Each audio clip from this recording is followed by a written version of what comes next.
Hey, it's Buffa, back in the Buffa's Buffet Truck Cast Studios where air conditioning is only an option. How we doing? It's Friday. It's for the 9 to 5, Monday through Friday people. It's a little time to celebrate. If you're just starting out your work week, well, go make that money. A lot of stuff to talk about today. I mean, a lot of little things. I don't know if there's one big topic to lead off with. We'll talk about Tom Hardy's future with MobLand. We'll talk about a great new TV show with a new episode tonight. And we will talk about maybe some other stuff, some rando stuff, just here on a little Bubba's Buffet podcast via the Substack blog. And I'm your host. There's nobody else that's going to pop out of the truck. That would be kind of nice, though, if I just had a surprise guest that just came into frame. But not today. It's just me and my little trustworthy shirt-matching water cup that the ladies in the showroom gave me. Because when you work with women and they notice that you're using non-recyclable cups to put your water in, they will track you down like you halfway broke a crime to give you a cup so you are not harming the earth anymore. So me putting my water in this, saving the world or the environment. One or the other. But you know, I'm just like one of those people now. When man, woman, they walk around with their little water cup. All right, so on the docket today, and by the way, in case you don't know, by seeing my name in the HTML link or in the title of the blog or in everywhere, I'm Dan Buffa. I have been doing this podcast regularly in the truck probably since November. It all started by doing podcasts for somebody. I was when you really like somebody, you do a podcast for them every day. And so when I didn't do podcasts for them, or when I was like, I'm going to do another podcast, I'm still in my truck, let's do one, I started doing them for the blog. Everything starts out as a personal thing, and then it kind of goes out to the masses if it's good enough. But I've been writing on the internet and guest spotting on TV shows, on news TV shows like Show Me St. Louis and Studio STL, usually doing movie reviews, but a lot of my stuff is written and it's all over the internet. KSTK, St. Louis Game Time for the hockey fans. That is how John Hamm supposedly came to wonder if we were related. That question has not been answered. I don't really need it answered. It can just be a potential. But as far as everything else, everything's on the Substack blog, the pods, the written, and everything else. But the first topic was Tom Hardy fired from MobLand. At first, yes, it apparently was, according to reports out of Hollywood.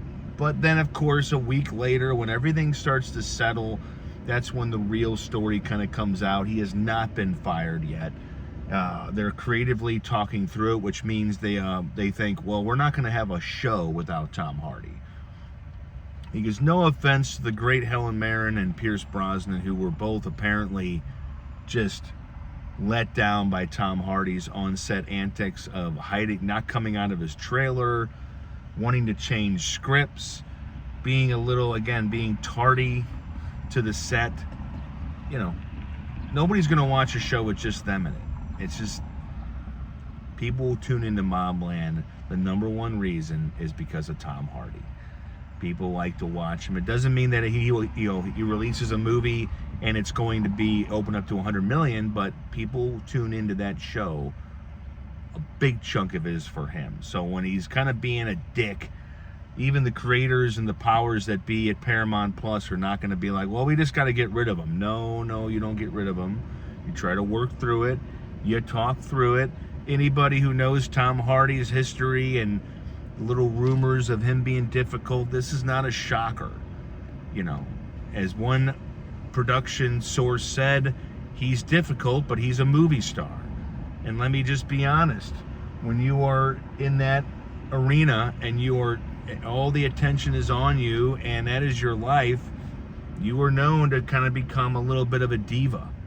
Like men, women in Hollywood, they both do it. The title is not gender related. It is just people that get pampered and get put into a spotlight continuously. And you know what they can do? They can bend that spotlight whenever they want to. And so Tom Hardy just does what he wants, and because he's talent. That's why he's in movies and TV shows and movies and TV shows. That's why everybody wants a piece of Tom Hardy.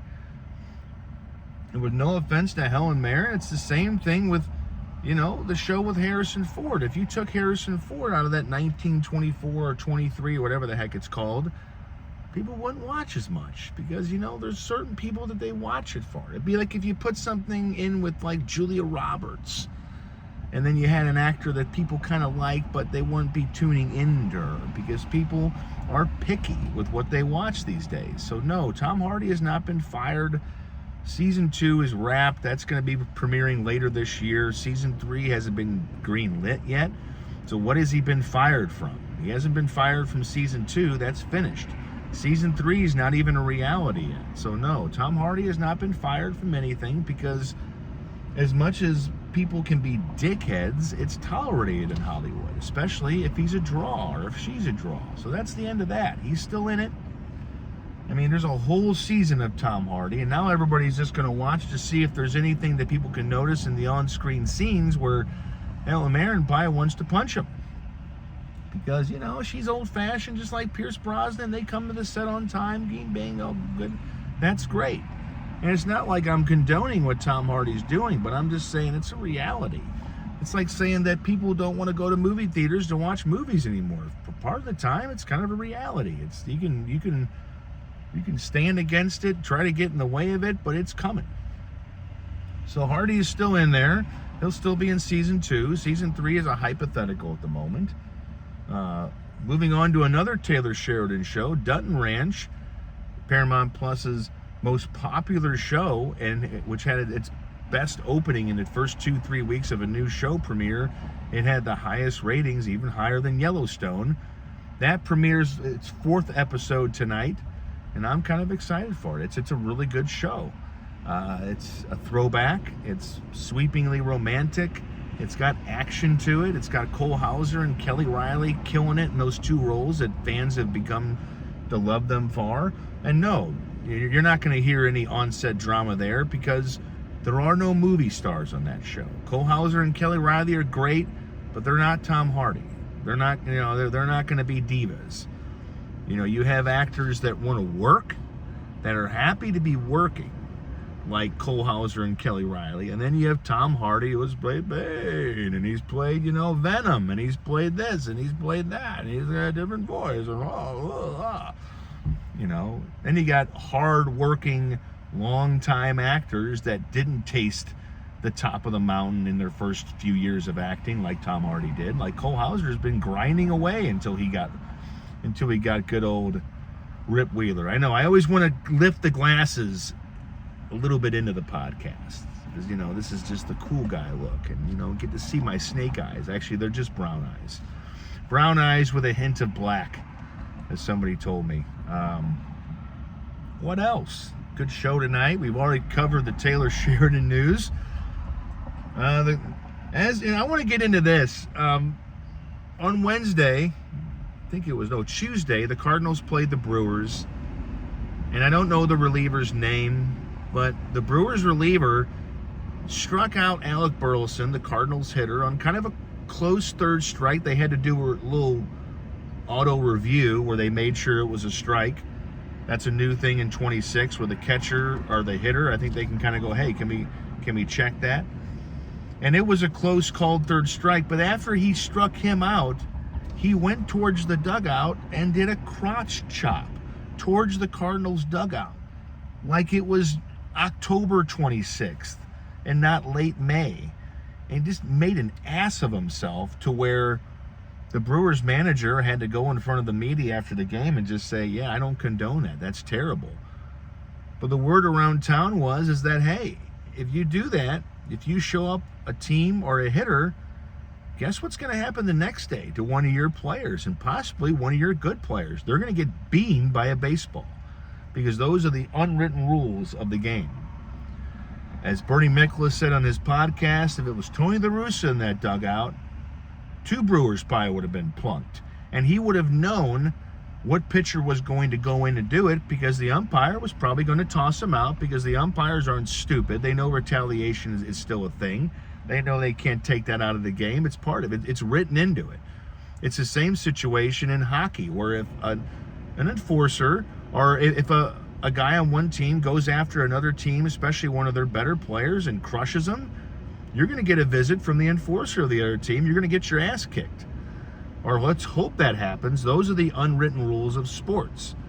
So when the Brewers pitcher tried to really just show up the Cardinals team, like, I would like to ask that player. And of course the manager of the Brewers was like, he's a good kid. This is what always happens when a young player does something idiotic and stupid.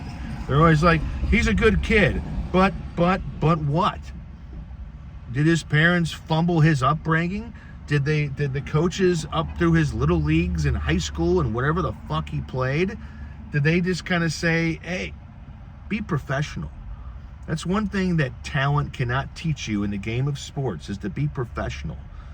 You know, you may be able to throw a football on a complete spiral dart for 50 yards, but if you don't know how to behave and treat other teams and treat people around you, you deserve to be crushed.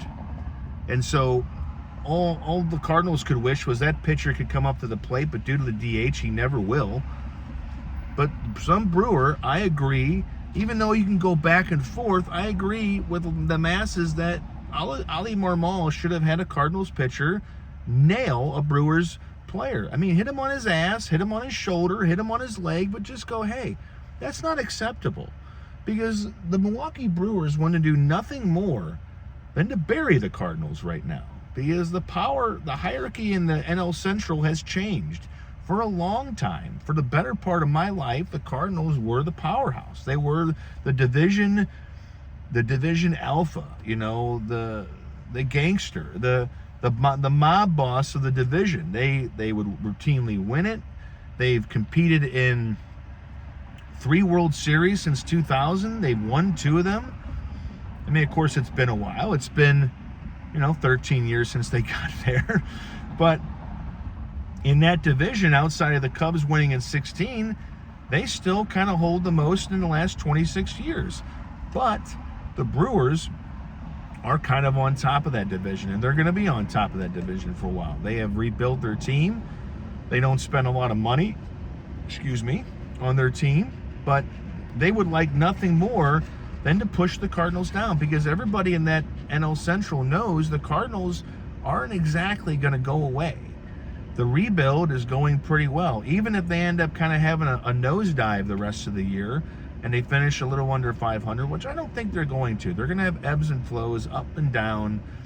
To see them go through a 162-game season is going to be really good, to see what Ali Marmol and Chaim Bloom can do with this team. But the Brewers want to keep them down there. And this is one way where, reportedly after the game, the managers went in a conference room and they hugged it out and they had a beer and they had a couple sandwiches and they said, it's okay. I wouldn't have shucked the Brewers' hand if I was Molly Marmol and said, tomorrow I'm going to plunk one of your fucking players just because your idiotic, inexperienced reliever did that. But this was a good time. Thanks for the beer and the sandwich and the talk. But no, they didn't. They put, water under the bridge. So you can't let the Brewers do this. You can't let them just establish dominance. They're already doing that in the win-loss. You don't want them to do it in the tough guy department, because in baseball there is that. They don't get to fight. Usually when they clear the benches, it's just because they want to shove each other at home plate or inside the infield. But you have to police the other team when they do something stupid.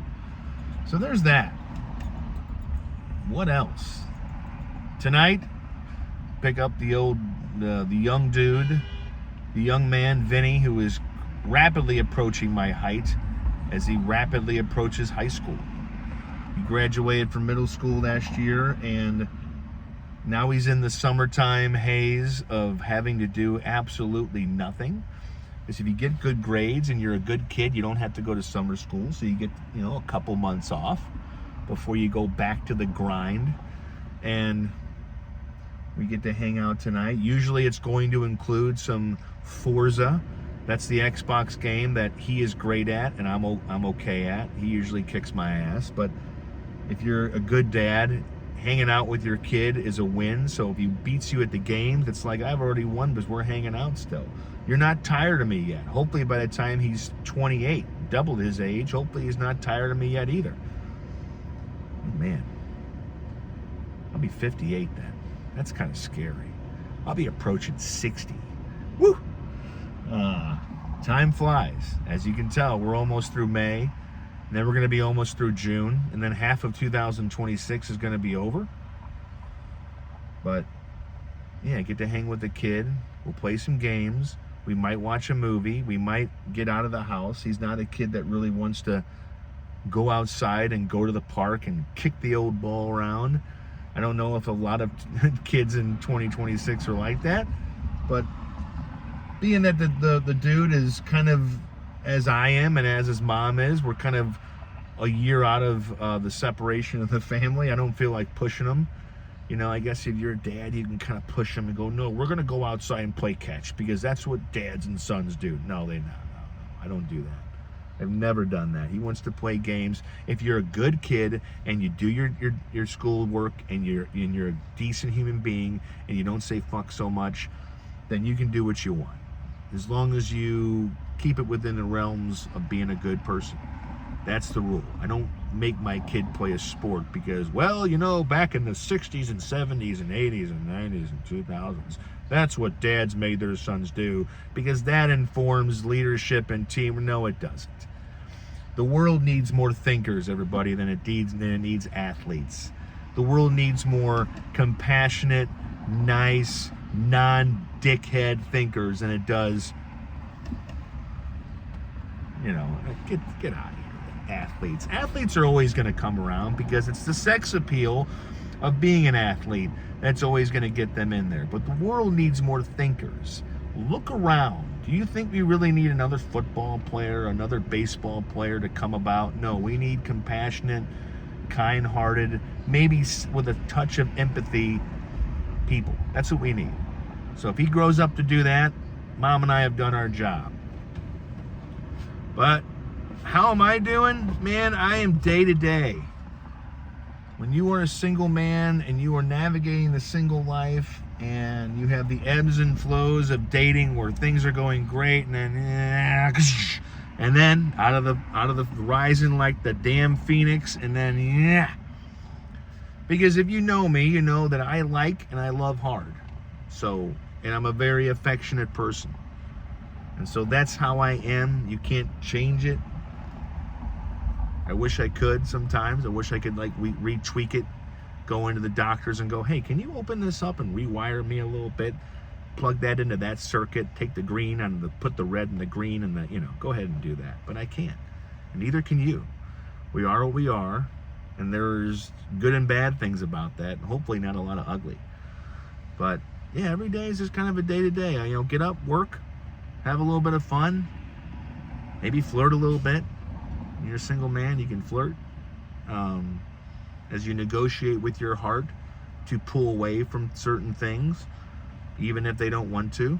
So, yeah, it's an everyday thing. But people ask me how I am, and you'd ask that in the fly, and you always just want to say, yeah, I'm good, I'm well, I'm fine, I'm good and great. It's just fucking great. But then if they really want the real answer, which I don't think they want, because if people ask you how you are and they're moving as they ask you, you just need to give them a one-word answer. But if they're standing there, like in the pocket, metaphorically, then okay, you can go, I'm all right. I'm doing okay. Some days are better than others. And I think that's just a tussle between the brain and the heart and deciding what it wants and what's right and what's smart. And what the brain is going to tell the heart, hey, don't do that again. And the heart's going to go, no promises. But as my great friend, I got to spend some time with one of my oldest friends. Because if you are a good friend, then you'll have old friends. Old friends, as it gets pulled from the great Chris Stapleton song that I probably listened to more than anything in the last month, is you have to earn old friends. Everybody can get friends, but if you're a good friend, those friends, new ones, are going to become old friends. And Jimmy Kleinschmidt, who I work with on the manual scoreboard. So the old Busch Stadium, before they knocked the old one down where the new one is back in 2005, and man, 50, 60 years before that, they played at the old Busch with the arches up top. And behind that manual scoreboard, which was there from 97 to 2005 when it finished, and is still on the field box level of the new stadium, just look for the cracked in half Seattle number. Seattle name still has cracked in half.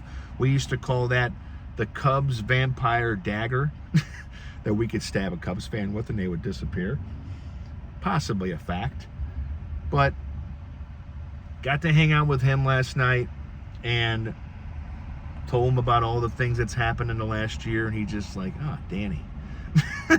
When your friends hearing all your shit and they're just like, oh, man.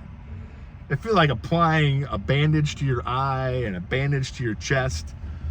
But he's just like, Danny, you're just going to have to get crushed a few more times before you find the right one. And I was like, that is the damn key, my friend. Always got to have a good friend like Jimmy Kleinschmidt. But again, you only get to earn old friends if you are a good friend. And then those friends that you've had for years will become your old friends. That's all I got. It is almost time to go back in there and pick some more plumbing and then be done with the plumbing and then possibly do some Uber. This weekend is a very special day in South City where for a strip of Macklin Avenue, they will be honoring the great late Brian McKenna, who died tragically last year.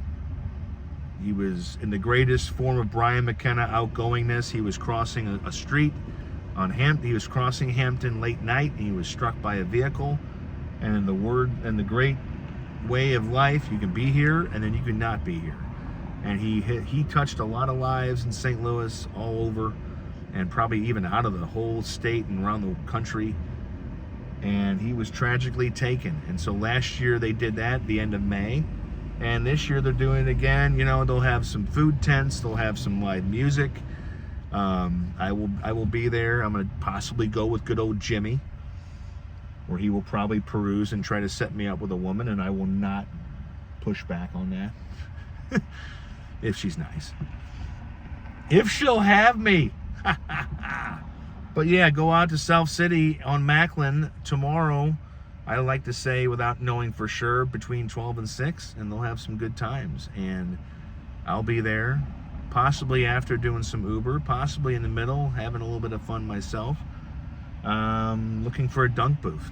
Biz will be hot. But have a good one, folks, and thanks for watching. And please subscribe.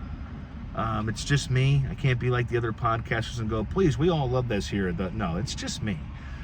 The producer, the organizer, the promoter, and the talent. But I appreciate you watching and reading, and I will see you next time on the Buffett's Buffet podcast, brought to you by Provel.